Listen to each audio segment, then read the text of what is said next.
Bom dia, pessoal. Boa tarde, pessoal. Como é que vocês estão? Tudo bem? Então, vamos hoje fazer então o capítulo 13, tá? Até a página 85. Então é o capítulo 13 todo, tá bom? Vou compartilhar com vocês. Peguem lá o livro, página 71. E a gente vai falar sobre a cultura da paz, sobre o quanto algumas coisas relacionadas ao cuidado. Ao cuidado, né, com o próximo, pode melhorar até o ambiente que nós vivemos, tá? Deixa eu ampliar aqui. Opa! Boa tarde, boa tarde. Quem tá entrando agora? Então, página 71, tá? Para quem entrou agora. E nós iremos falar sobre solidariedade, que é o capítulo 13. Quem quiser ler, quiser compartilhar, me ajudar, né? Coloca eu aí no chat, senão eu vou lendo, vou explicando. Mas a gente está falando sobre essa questão no capítulo 13 da questão da solidariedade mesmo, tá? O que significa a cultura da paz? A violência é uma ação. Vou adicionar o pessoal que está entrando ainda. Então, página 70, né? A violência é uma ação oriunda de dois aspectos da falha humana: o desejo de poder e a fragilidade. Na verdade, isso é um conceito que a gente pode ver desde pequeno, né? Por exemplo, a fragilidade. A gente, quando vê crianças pequenas brigando, uma batendo na outra, acaba sendo muitas vezes porque, eu não é porque ela quer mais poder do que o outro, mas ela se sente de alguma forma. É... Um exemplo, tirando o exemplo da criança. Meu cachorro, por exemplo. Já viu o cachorro que avança quando ele tá com muito medo? Quando ele se sente fragilizado? Então, minha cadela, pelo menos, era exatamente assim. Nossa, ela é uma cadela super arisca. A gente não conseguia chegar perto dela porque ela queria morder as pessoas, né? Então, acabou que a gente tentava manter ela sempre num canto, porque até agora, quando vem uma pessoa nova, 3 meses depois que a gente tá com ela, a gente ainda fica meio assim, porque às vezes ela se sente fragilizada e ela vai atacar, né? Então, e aí nós temos na sociedade a questão da humanidade, de que um quer ter mais poder que o outro, né? Então, oriunda de uma violência, acaba gerando uma violência? Com certeza. A história da humanidade é construída assim, né? Pessoas que querem poder mais do que o outro e acaba destruindo, acabando, denegrindo, rebaixando outros, né? Em toda a história, a humanidade vivenciou experiências de ódio que mostraram o caminho de procura pela paz, ideal que é buscado quando se evidencia a necessidade de conviver em harmonia com o próximo. Atualmente, as inúmeras guerras e os conflitos sociais no mundo foram ocasionados pela ação do próprio homem. São esses mesmos conflitos que desafiam o homem a agir com solidariedade e paz, valores essenciais para estabelecer uma cultura da paz em um mundo mais humanitário, né? Então a gente pensa assim, por exemplo, países, sei lá, países da Ásia, do Oriente Médio que podem estar em guerra, países da África que estão em guerra, e muitas vezes as pessoas precisam enviar pessoas ali para cuidar, né, daquelas que não deviam estar envolvidas na guerra, mas estão, né? Consecutivamente. Deixa eu ver o que vocês colocaram no chat. Não consigo abrir. Ó, vida, esse chat aí acaba comigo. Tá, página 71, tá, gente? Solidariedade é pensar no próximo? Sim, também. Faz parte. Pensar num todo, né? Não só na gente mesmo, mas não precisa ser necessariamente essa definição. É que vocês gostam de uma definição redondinha, né? Ela pode estar incluindo várias coisas, né? Problematização, página 71. A gente já discutindo, mas não está errado, é isso também. Imagine uma pena leve e solta, sobrevoando todo o planeta sem qualquer propósito, tendo seu caminho traçado pelo vento. Já soltou uma pena em que ela foi sendo levada pelo vento? Sem hesitar ou contestar, cumpre seu destino lá no alto, como se pairasse sobre o mundo, alheio a tudo. Muitas vezes é isso que eu me sinto, sobretudo quando assisto ao telejornal, ainda mais agora, né? Apresentadores impassíveis me levam com seus relatos enfadonhos e aparentemente imparciais a um sobrevoo rápido pela complexa realidade humana de cada dia, né?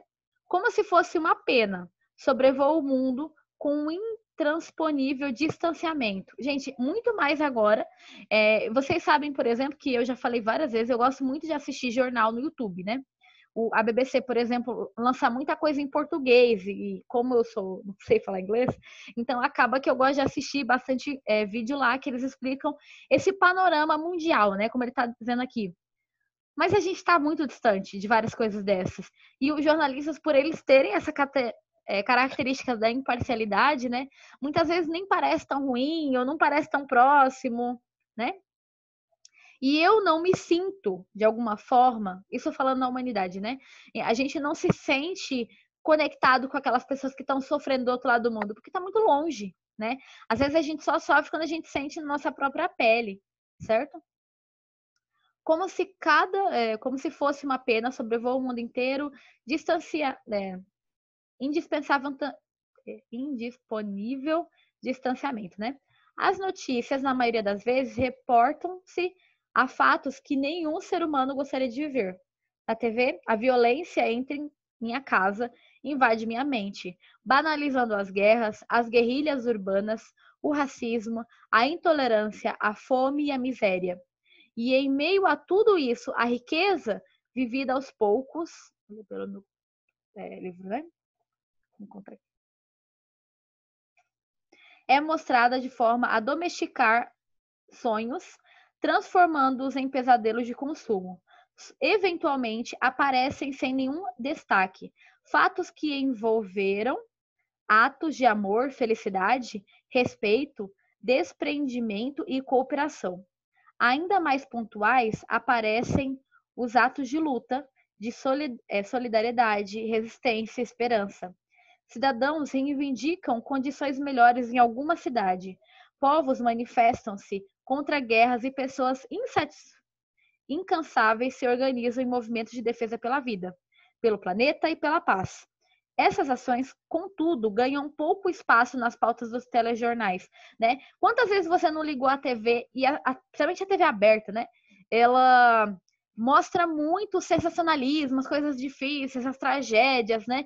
Muito mais do que o quanto existem pessoas que estão lutando para melhorar as condições, que estão lutando para que outras pessoas também tenham direitos, né? E às vezes, quando essas pessoas aparecem, elas não são tão noticiadas, não se dão tanta importância, não só pelos telejornais, mas a maioria da população também. Parece que a gente gosta de ver, é uma briga, é uma rusga, é um problema, mais do que coisas boas, né? A gente parece que tem essa tendência. O mundo não fica melhor ou pior com esses registros pontuais, mas a forma como a vida é noticiada no telejornal nos transforma em penas sobrevoando o mundo por alguns minutos diários. Tudo bem que uma pena sobrevoa a realidade sem se perturbar com o que vê. Afinal, uma pena é só uma pena. Não tem a capacidade. Gente, não percam aula de história, viu? Tem bastante coisa para passar para vocês lá. Vocês estão aí, gente? Me manda um oizinho aí, só para saber que vocês estão aí, por favor. Se tiverem algum comentário, podem colocar no chat, tá? Se vocês também se sentem assim, como se vocês estivessem desconexos do mundo, quando a gente pensa de que o mundo é tão grande, tem tantas coisas acontecendo, às vezes a gente não pensa no outro, né? A gente fica muito focado aqui, ó, centrado em nós mesmos, certo? Mari, página 72 do livro, tá?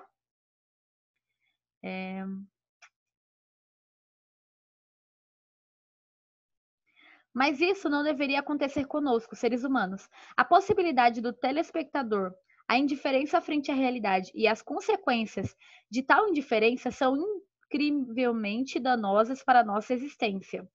Seria possível cultivar um olhar humano, crítico, comprometido com a realidade? Certamente que sim. pois não podemos somente assistir ao mundo, precisamos estar no mundo, inclusive para podermos existir como seres humanos. Isso requer que sejamos capazes de viver com os outros seres humanos de forma solidária, engajados na luta contra a violência que atinge o homem e a natureza. Basicamente, até aqui ele está falando que como que a gente por acaso é uma pena que apenas flutua nessa humanidade sem poder se importar, sem poder fazer a diferença?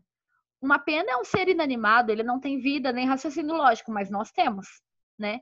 Então, vocês precisam pensar assim: o que que eu tô fazendo que apoia essa humanidade que eu vejo que tá sofrendo, mas às vezes eu tô tão inerte, como se não fosse eu mesmo, como se não fosse uma pessoa, que esqueço que existe a dor do outro.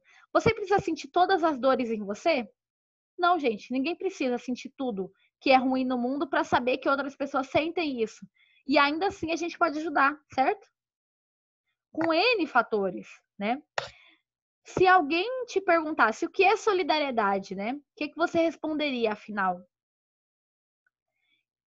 Você saberia responder imediatamente com convicção que seria ou teria dificuldade? Podemos notar como o termo solidariedade foi se esvaziando do seu real sentido em meio aos interesses mercadológicos.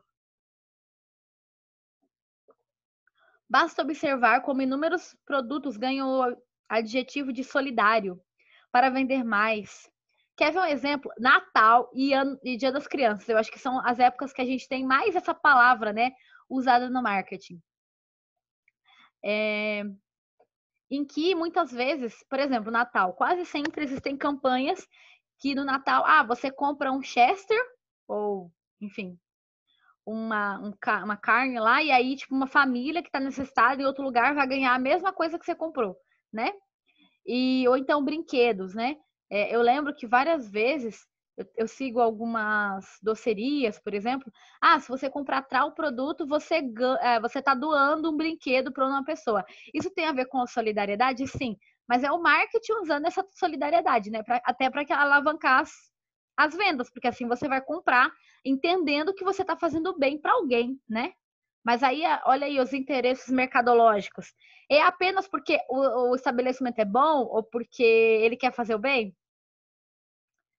Normalmente não é só por isso. Tem esse efeito também. Mas não é só por isso, entendeu? Porque eles estão ganhando alguma coisa em troca.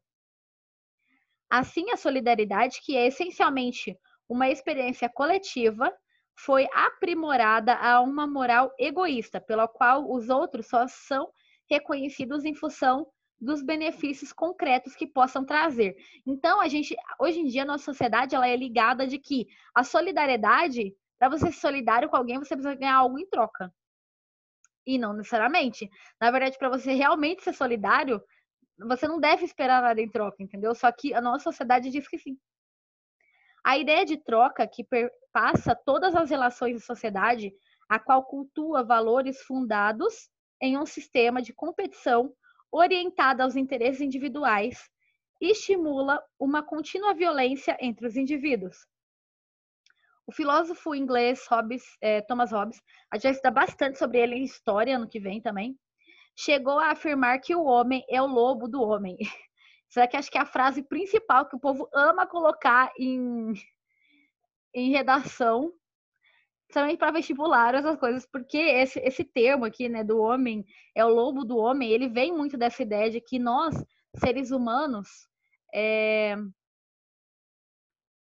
nós gostamos de consumir o outro, né?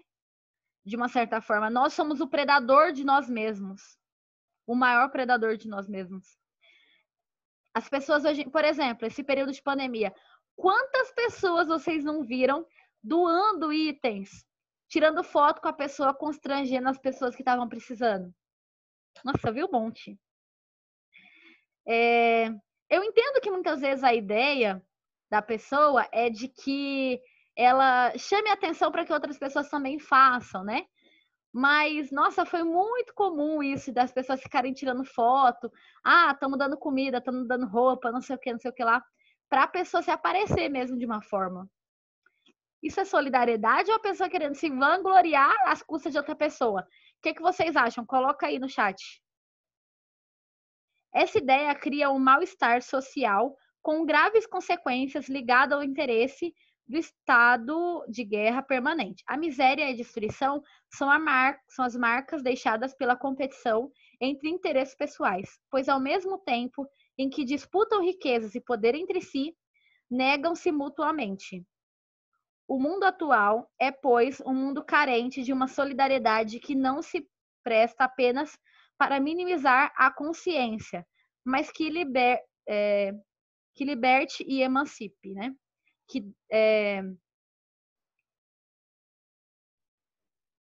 Essa ideia de liberdade mesmo, em que nós não estamos presos a questões da sociedade, que nós devemos ser competitivos, ser melhor que o outro, de uma certa forma. A gente vive nessa sociedade em que um tem que ser melhor que o outro, um país tem que ser melhor que o outro, um grupo social tem que ser melhor que o outro, né? E para onde que a gente vai?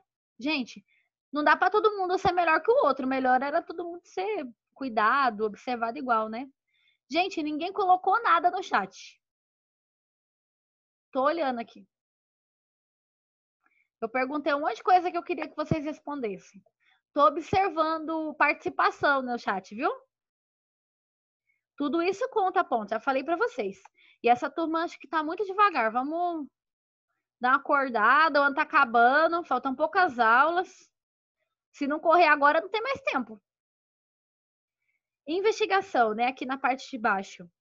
Os conflitos entre o homem e as nações têm, paradoxalmente, gerado uma preocupação com uma harmonia global e provocado discursos acerca da paz, da cultura da paz. Mas como é possível transformar em ações concretas esses discursos? Se esses conflitos quase sempre são relacionados ao interesse econômico, desigualdades sociais e aquisições territoriais que promovem um clima de insegurança nas relações, então como, né, desenvolver uma cultura de paz se não é o natural, aparentemente, para a gente, né?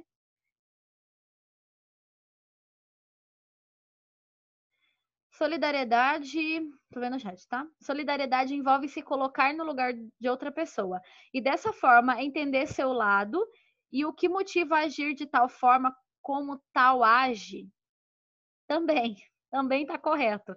Mas eu gostaria que você lembrasse que às vezes ser solidário não é só pensar, ah, tudo bem, aquela pessoa pensar diferente por algum fato que ela possa ter vivido. Mas como eu posso ajudar muitas vezes ela também, né?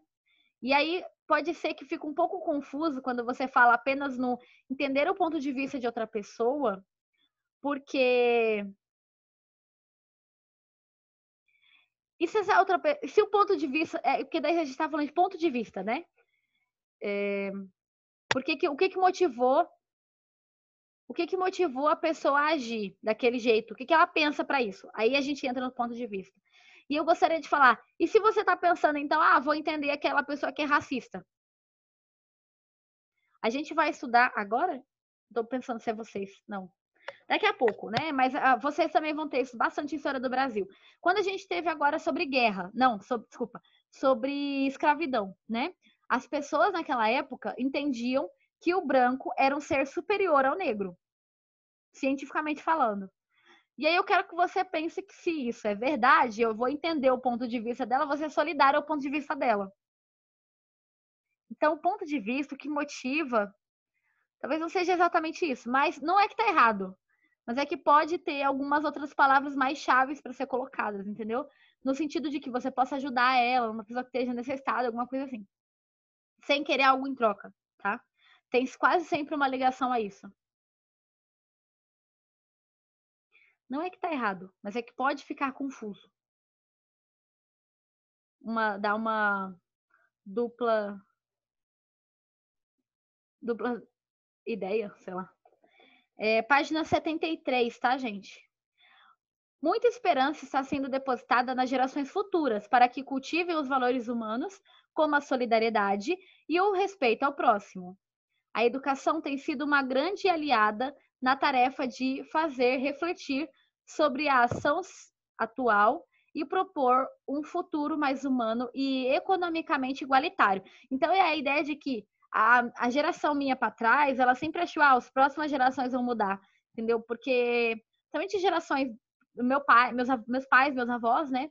São bem mais difíceis de mudar alguns conceitos que eles estão muito enraizados, né?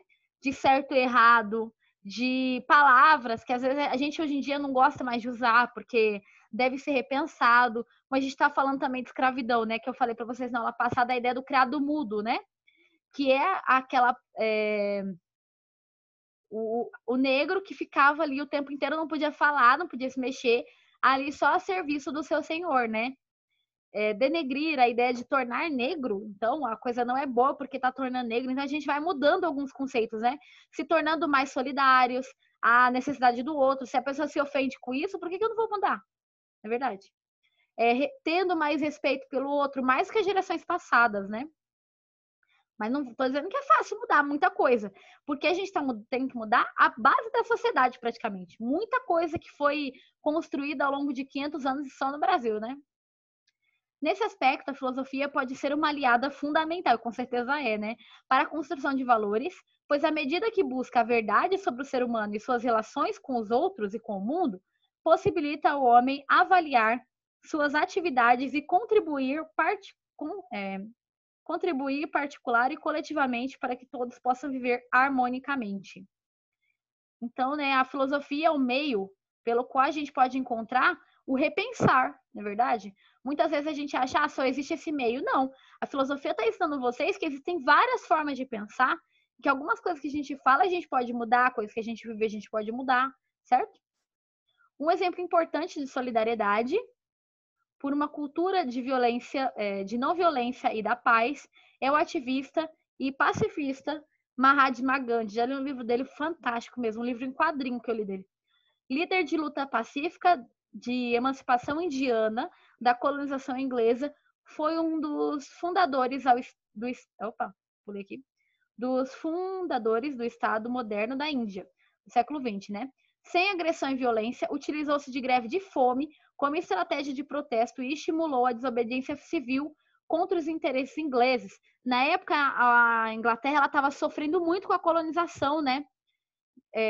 Britânica, inglesa, né? Então eles só, assim, as pessoas morriam de fome nas ruas, porque a Inglaterra queria só apenas extrair matéria-prima lá. E aí ele começa a questionar, ao invés de a gente pegar em armas e lutar contra eles, a gente para de obedecer. Então ele fez várias manifestações consideradas pacíficas no meio, porque eles não pegavam em armas e ele não gostava de quem pegava em armas, para poder mudar a situação deles, né? Outra estratégia usada por Gandhi foi o boicote aos produtos têxteis ingleses, né? Uma vez que influenciou os indianos a usarem vestimentas produzidas manualmente em casa. O tear manual se tornou um símbolo de luta e foi posteriormente incluído na bandeira da Índia. Veja só como foi importante. Até porque eles vendiam a preços muito baixos o produto inglês, aí o mercado indiano não conseguia competir. Então, o que Gandhi falou? Ao invés de a gente ficar comprando de fora, cada um tem o seu té em casa e produz a gente mesmo. Se a gente não compra e não apoia ainda mais esse tipo de mercado colonialista, né, que eles fazem com a gente. Solidário no ponto de entender e, após isso, tomar ações concretas para, se possível, mudá-la. O que estou querendo dizer é que entender o lado de uma pessoa não significa apoiar o pensamento dela. Sim. Sim, sim. Marcha do Sal. A Marcha do Sal foi outra ação de grande efeito simbólico, né? Os indianos eram obrigados a pagar uma taxa aos ingleses para ter sal. Insatisfeitos, organizaram uma grande marcha até o mar, que teve início no século XII, né?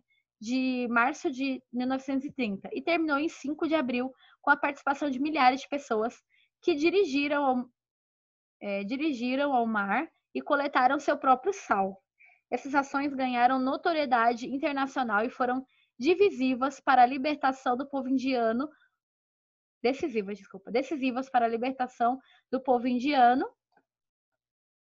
do domínio britânico, né? O qual durou mais de 200 anos. Preso muitas vezes, Gandhi prosseguiu até o seu assassinato. liderado após ações pacíficas de libertação. Dessa forma, o ativista deixou um grande legado para o mundo, que foi, além da retirada dos ingleses do seu país, a prova de que a humanidade e a solidariedade são as melhores armas para combater a violência e a intolerância. O que ele deu, né? O que o Gandhi deixou de coisas boas? Muitas pessoas falam assim, Gandhi, né? Ele era budista, se não me engano. Ele é um das ideias, né, do budismo. Mas mais do que isso, não dá para dizer que ele não foi um homem importante, porque ele foi a primeira pessoa, assim, grande, que teve a ideia de que a luta pelo direito pode ser pacífica, tá? Porque muitas vezes, historicamente, isso é um fato, né? Quando qualquer fato que a gente estuda na história, vocês vão ver bastante isso ano que vem, né? As lutas por melhoria quase sempre envolveram armamento, as pessoas iam lá, pegavam arma, destruía tudo, a pessoa se destruir, destruir o outro, né? E aí o Gandhi ele vai ter a ideia de que não, que existe como lutar por direitos, mudar as condições, mudar a situação e de modo pacífico. Sabe o que ele fazia? Greve de fome. Lógico que ele fazia isso porque ele já era conhecido, né? Mas ele lutou várias formas. Lutou por meio, ele era advogado, então ele lutou por meio das leis, ele lutou por palestras, né, e passeatas que eles promoviam, mas nunca pegando em armas. Ele foi morto no final porque não acreditavam muito na ideia dele, essa pessoa que matou ele, mas assim, muitas pessoas seguiram a ideia dele que é possível melhorar as condições de vida das pessoas que não estão bem, né, financeiramente, socialmente, de modo pacífico, tá?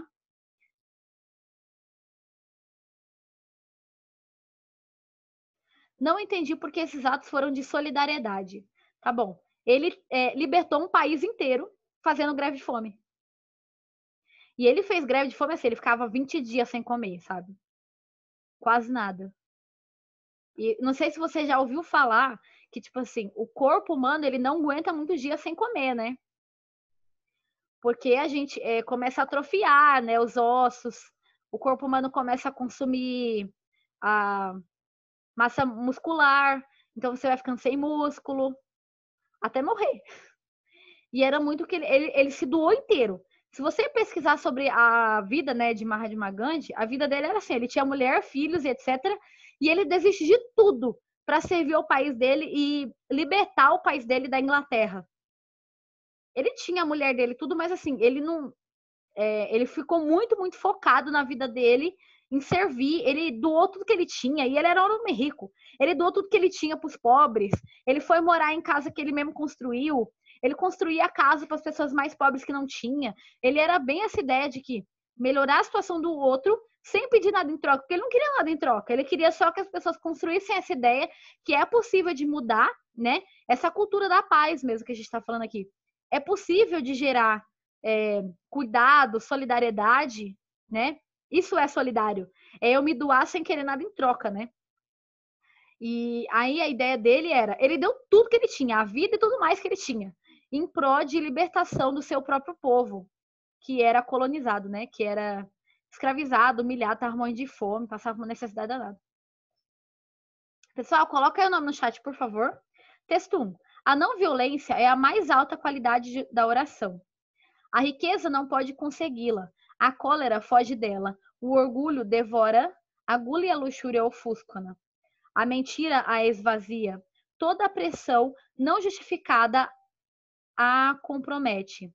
Não violência não quer dizer denúncia a toda forma de luta contra o mal. Pelo contrário, a não violência, pelo menos como eu a concebo, é uma luta ainda mais ativa e real que a própria lei de Talião, aquela ideia do olho por olho, dente por dente, que a gente já estudou a história. Mas em plano moral, a não violência não pode ser definida como método passivo ou inativo. Ou seja, quando você escolhe pela não violência, não quer dizer que você apenas está aceitando as coisas como elas são. Muitas vezes a situação não é boa e você não quer deixar assim, mas você escolhe tratar ela de um modo onde você não vai machucar outras pessoas, né? Lembra, tem a ver com moralidade. Gente, tem gente que não colocou o nome no chat, hein? Cadê? Perdi. A não violência não pode ser. Tá. A verdade e a não violência são, talvez, as formas mais ativas de que o mundo dispõe. Para tornar-se verdadeira força, a não violência deve nascer do espírito. Creio que a não violência é infinitamente superior à violência e que o perdão é bem mais viril que o castigo.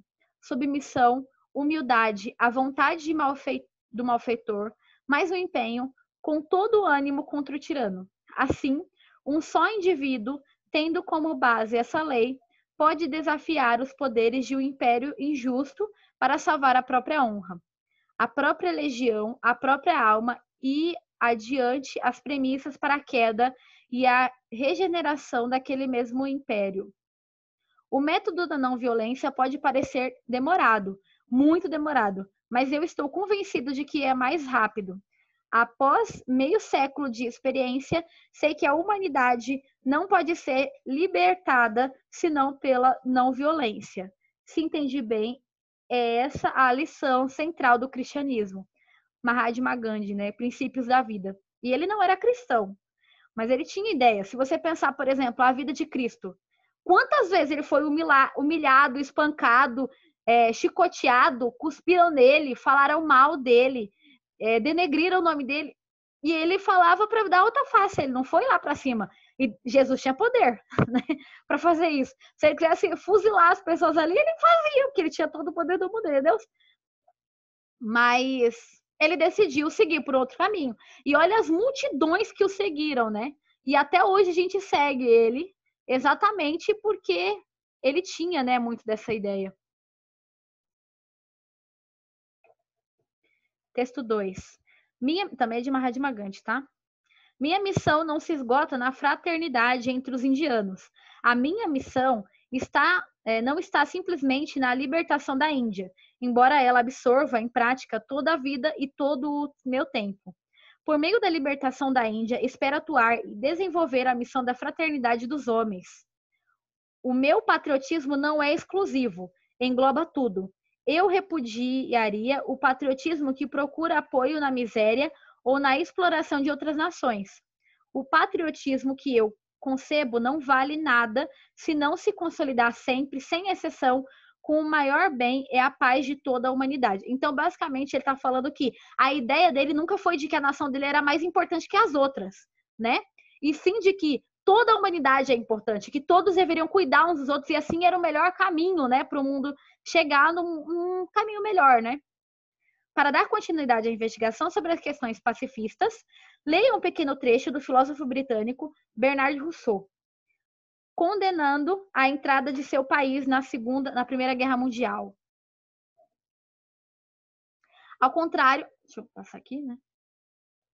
Página 74, gente. Vão grifando aí enquanto eu vou focando em algumas palavras, né? Enquanto eu estou explicando alguns conceitos específicos, tá? Ao contrário da vasta maioria dos meus compatriotas, mesmo nesse momento, em nome da humanidade e da civilização, eu protesto contra nossa parcela na destruição da Alemanha. Há um mês, a Europa era a comunidade pacífica das nações. Se um inglês matasse um alemão, eu era enforcado. Ele era enforcado. Agora, se o inglês mata um alemão, ou se um alemão mata o inglês, ele é um patriota que honrou seu país. Nós vasculhamos os jornais com olhos famintos por notícias de massacres, e nós saciamos quando lemos que jovens obedientes, cegamente obedecendo a palavra do comando, são eliminados aos milhares pelas metralhadoras em Liege. Aqueles que viram as multidões de Londres durante as noites que antecederam a declaração de guerra viram uma população inteira, antes pacata e humana, empurradas em questões de dias na ladeira íngreme do barbarismo primitivo, extravasando de súbito os instintos de ódio e sede por sangue contra os outros. Toda a trama da sociedade foi tecida, né? Então, as pessoas se jogaram realmente nesse sentido de destruição. Quem não colocou o nome no chat, coloca, gente. Patriotas em todos os países, celebrados em brutalidade, como nobre determinação de vingar seus direitos, a razão e a piedade são varridas por uma grande avalanche de ódio, abstrações de maldade dos alemães sobre nós e os franceses dos russos sobre os alemães. Escondem o simples fato de que os inimigos são homens, homens como nós, nem melhores nem piores, homens que amam suas casas e a luz do sol e todos os simples prazeres da vida comum. Homens agora enlouquecidos pelo terror da imagem de suas mulheres, irmãs e filhas expostas. Com essa ajuda, a piedade dos conquistadores cossacos. E toda essa loucura e fúria e morte flamejante de nossas civilizações e nossas esperanças foram provocadas porque os políticos, quase todos estúpidos e todos sem imaginação ou coração, escolheram que ela ocorresse ao invés de sofrerem um mínimo de arranhão ao orgulho do país. Usam da violência para ganhar o título de patriota, exatamente. É impossível não concluir que o governo da Grã-Bretanha fracassou em seu compromisso com a nação, ao não revelar seus antigos acordos com a França. E que a gente vai estudar essa melhor história no nono, tá? Revelar esses acordos e usá-los como base para um apelo à honra. Impossível não concluir que o governo fracassou em seu compromisso com a Europa, ao não declarar a posição logo ao começo da crise e que fracassou em seu compromisso com a humanidade ao não informar a Alemanha das condições que garantiam sua não participação em uma guerra, que qualquer que seja seu desfecho, provocará indivisível sofrimento e a perda de muitas milhares de pessoas mais nobres e corajosos cidadãos. Acreditando que isso é o certo, né? Lutando pela sua nação, entendendo que isso é o correto, de que você vai buscar o melhor, né, para suas famílias. Ele mesmo falou isso. Mas até onde isso é realmente buscar o melhor, né? Nascido, então, em 18 de maio de 1872, Bernard Rousseau veio de uma família nobre dedicada a maior parte de sua vida para a filosofia lógica. Como matemático, seus estudos colocaram-se no patamar de Euclides. Veja que é um patamar bem alto, hein, gente? Quase tudo aqui foi matemática, foi de Euclides que fez. Somente álgebra. A sua contribuição para a filosofia foi torná-la acessível ao público leigo. Rousseau também recebeu o Prêmio Nobel de Literatura em sua carreira de escritor. Além de pacifista e controvertido ativista político, ele tinha o costume de desafiar o poder constituído, desprezando a Câmara dos Lordes e provocando campanhas de desarmamento nuclear. Rousseau viveu até 2 de fevereiro de 70 e alcançou o prestígio mundial por sua produção intelectual e sua ação pacifista na política. Então, existem formas de utilizar a política como um bem maior? É lógico que existe. Para prevenir a paz mundial, né? Muito obrigada, gente. Até a próxima aula. Um beijo para vocês. Faltou uma página, não vai ter tempo de ler.